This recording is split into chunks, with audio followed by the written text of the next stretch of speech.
Sorry. I don't take any of it that serious. Continued it.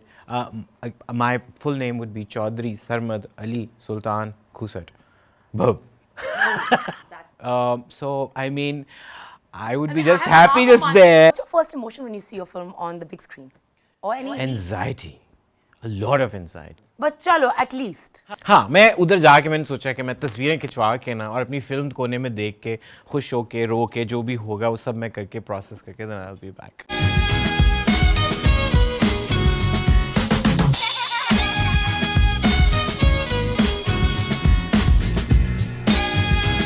Hi guys, welcome back to Momina's Mixed Plate. I'm Momina Siptain, and in the studio with me today, I actually have one of the people that I've actually looked up to in the industry. Like I have a lot of respect for my guest today because his work is absolutely out of this world. His name is Sarmad Khoosat. Like, I mean, you've got to be living under a rock if you don't know who he is.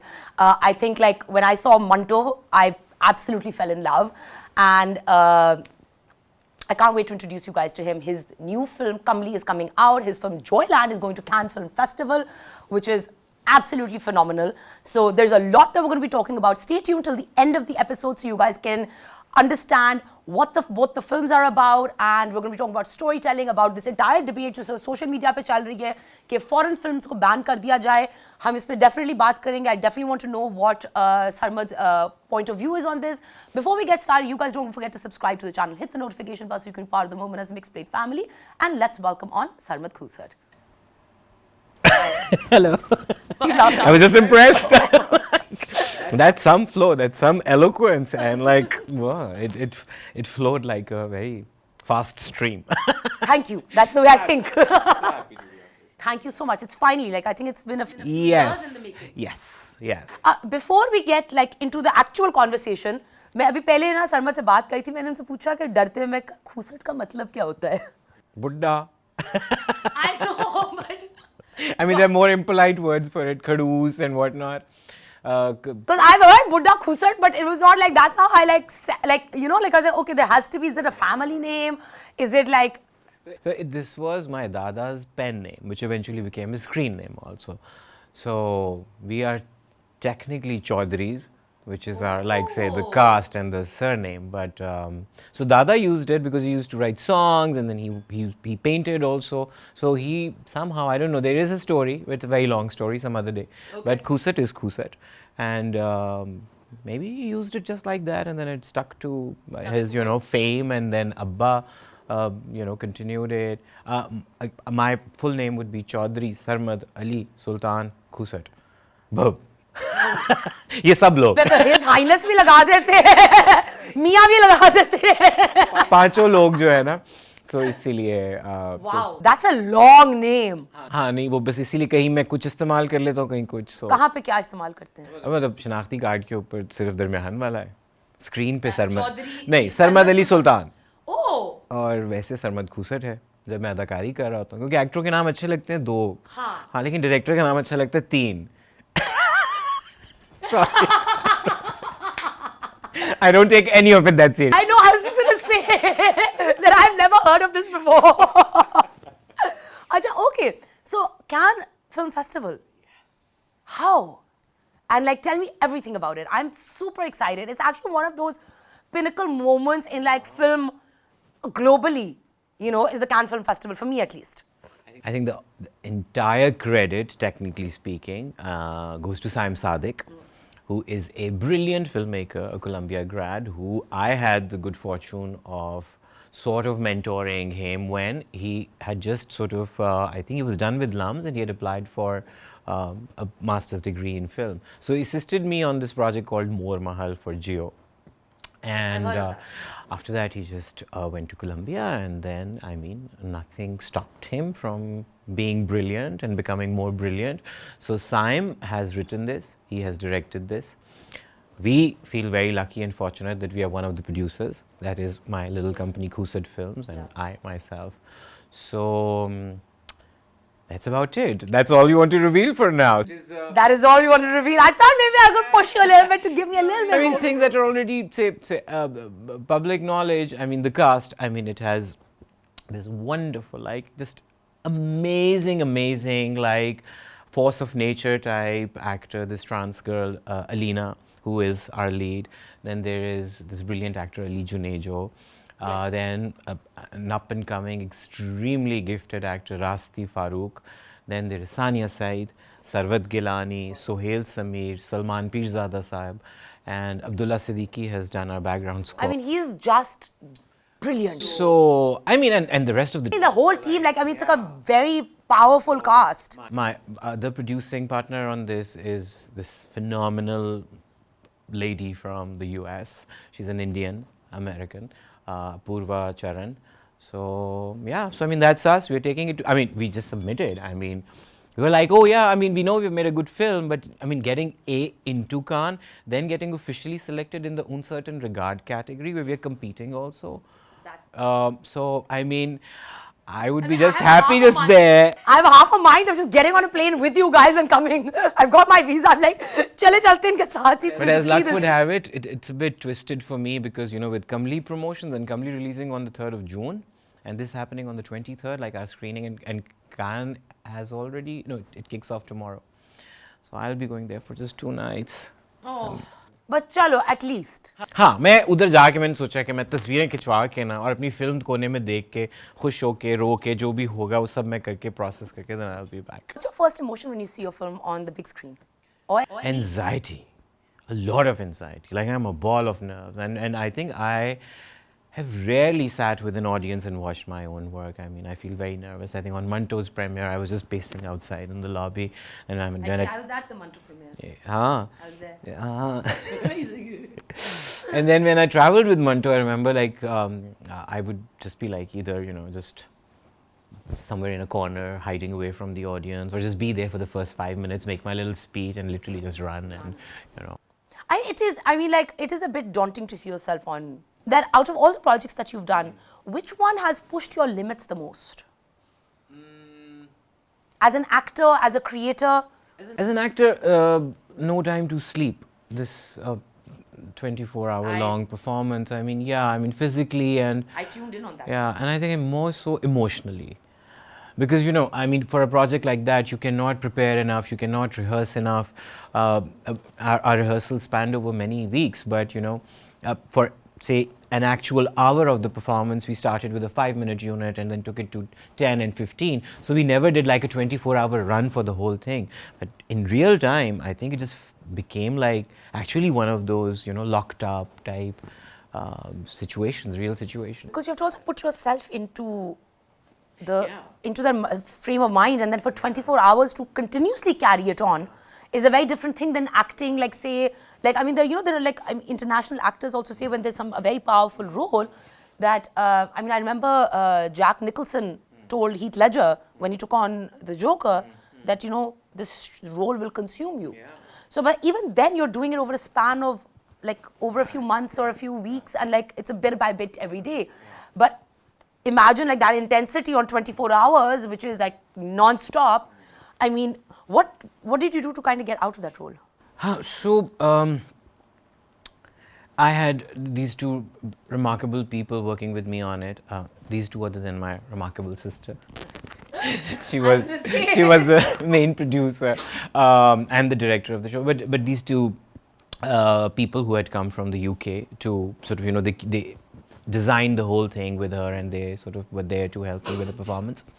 So Deborah, this amazing trainer, so she said that, you know, I'm only here to get you out of the character. So whereas, you know, we all think that as an artist, it's all about going into it and getting into the thing. So she had like these proper like exercises which she would do with me after every rehearsal. She's like, now we need to get out of this, you know. From the trailers, you've kept this beautiful mystery alive in it. It's elusive, it brings you in, it takes you out, it doesn't, like it invites you and then it pushes you back. That's the kind of feeling I got, that you're kind of like, the trailer's kind of bringing you in and then it expels you out like that. And it's like, yeah, you're not gonna, I'm telling you something, but I'm not telling you that. That's all I'm gonna say. Cue, go. You see, I think, I'll start with some criticism on trailer making or cutting a trailer. I do feel that, you know, with say Hollywood and Bollywood also, because they're most of the time they're selling scale. They're selling the spectacle, you know, or the VFX or the big stars, you know. So I think, and 80% of the mainstream all over the world is just about predictable storylines, and I mean there's nothing wrong with that. So perhaps for those movies you can do trailers which tell you everything. Yeah. But for say films like Kamli, where you know, we're not that large scale, we're not selling a spectacle of that scale. And also, I mean, the genre, and again, I do not want to prescribe genres, to be honest. Like, of course, I can say it's a female-centric film, it's a romance, it has drama, it has, for me, a fair amount of thrill and suspense to it. So keeping the, say, whatever genres I had in my mind, it had to intrigue. It's actually really, like I said, it's one of those trailers that kind of brings you in and takes you out. Like, I think that's what the film is. Like, you know, it wants to lure you into its world, but also it wants you to, you know, to, like in theater, for example, you know that there's this line which divides the proscenium from the audience, you know.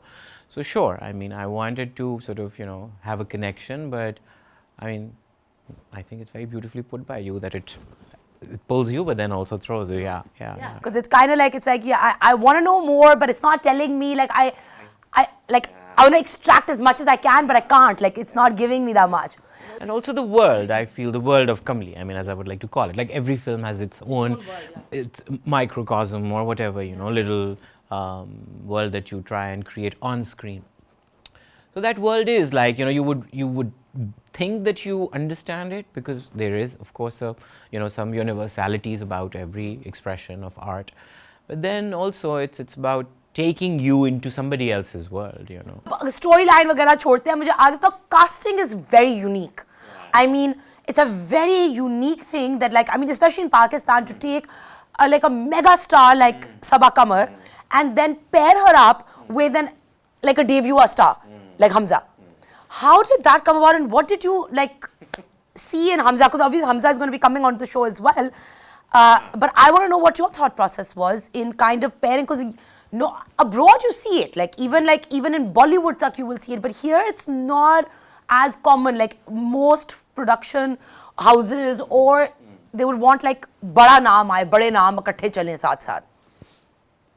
I mean, एक तो बिल्कुल ही बुनियादी इसके बारे में अगर मैं बोलूँ तो वो यही बात है कि of course जो नाम आज बड़े नहीं हैं वो कभी बड़े होंगे, और उनको कभी तो start कहीं से करना होगा. But जो ensemble है, which is not just Sabaa, right, which is Sania and Nimra Bucha and Umair Rana, and उस सारे में मुझे लगा कि maybe, you know, it would be really refreshing if we find somebody new for, you know, that character. Amal Tas, that's the name of the character.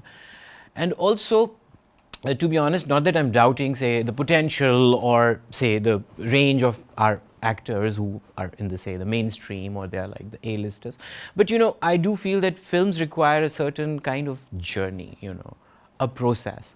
And I don't know if I had an alternative or a choice, I would have been able to afford someone, you know, because a film does not just ask you for those, say, X number of shooting days. There's so much work that you need to do before that, and then so much work that you need to do after that.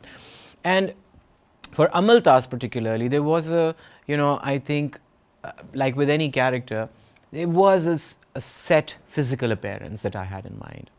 Okay, moving on. आजकल internet पे बहुत debate चल रही है कि जी, एक तो हमारे पाकिस्तानी सिनेमा को मुझे समझ नहीं आती, उनको लगता है कि उन्होंने एक ईद का वक्त आता है कि उन्होंने 50-100 फिल्में डंप करनी होती हैं, और फिर वो चलती नहीं हैं, वो सारी फ्लॉप हो जाती हैं, पैसे डूब जाते हैं, और फिर वो बैठ के ब्लेम करने लग जाते हैं कि फॉरेन कंटेंट को आप करते हैं. My problem, my major issue, actually not problem, but like one of the critiques that I've kind of viewed anytime I've gone to see like a mainstream Pakistani film is the story is very weak. It's like there are 500 things happening and there's no way to kind of tie them all together.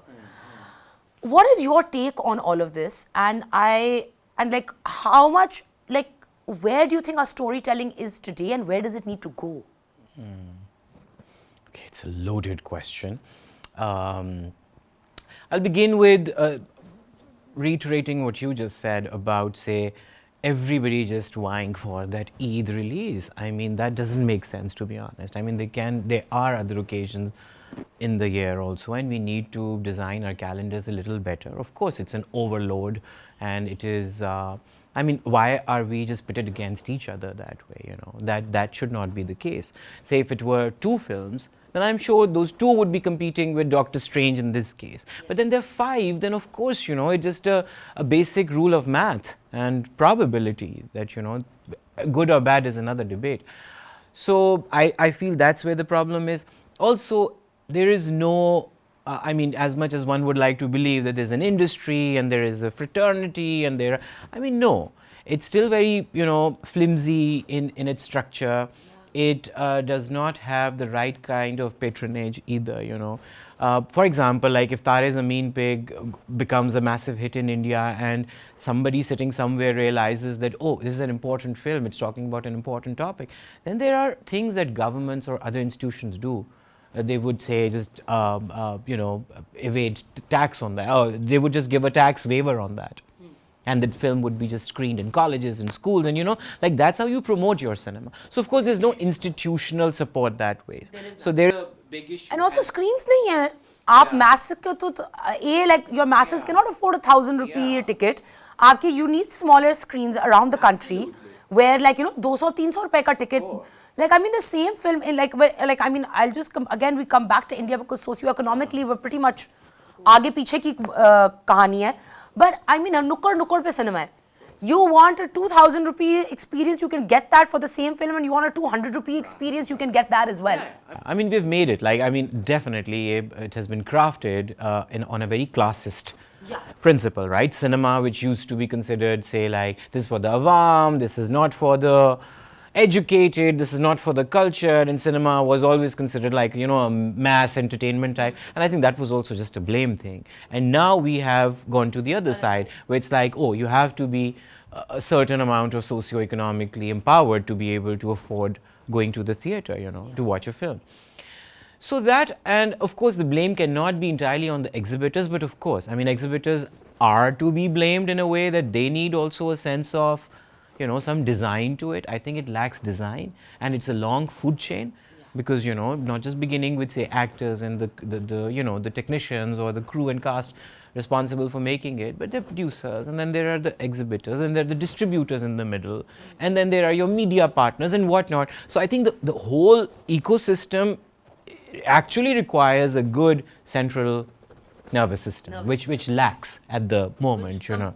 That doesn't exist at the moment. And then coming to storytelling, I don't know. I'll be honest, I think anytime I also think of, oh, a film is an expensive medium, you know, making a film is, of course, it's not cheap art, I mean. And then if that kind of, say, stakes are going into something, then of course, you know, there would be risks and there would be fears, and hence people would then want you to follow the beaten route, you know. And I think that is where the problem is. It's amazing. I wish you all the best. Thank you. Thank you so much for taking up the time. It was a real honor and a real pleasure having you here. Likewise. And I can't wait to go and see both the films. 3rd of June is Kamli in Pakistan. Joyland hopefully will bring somewhere towards the end of the year. Inshallah. Inshallah. And you guys don't forget to subscribe to the channel. Like, I hope you guys enjoyed this. Please go out and support Pakistani cinema. Like, you know, like the film's coming out 3rd June. So I'll see you guys at the theatre. And don't forget to subscribe to the channel, hit the notification bell so you can be part of the Momina's Mixed Plate family. And I'll see you next time. Take care.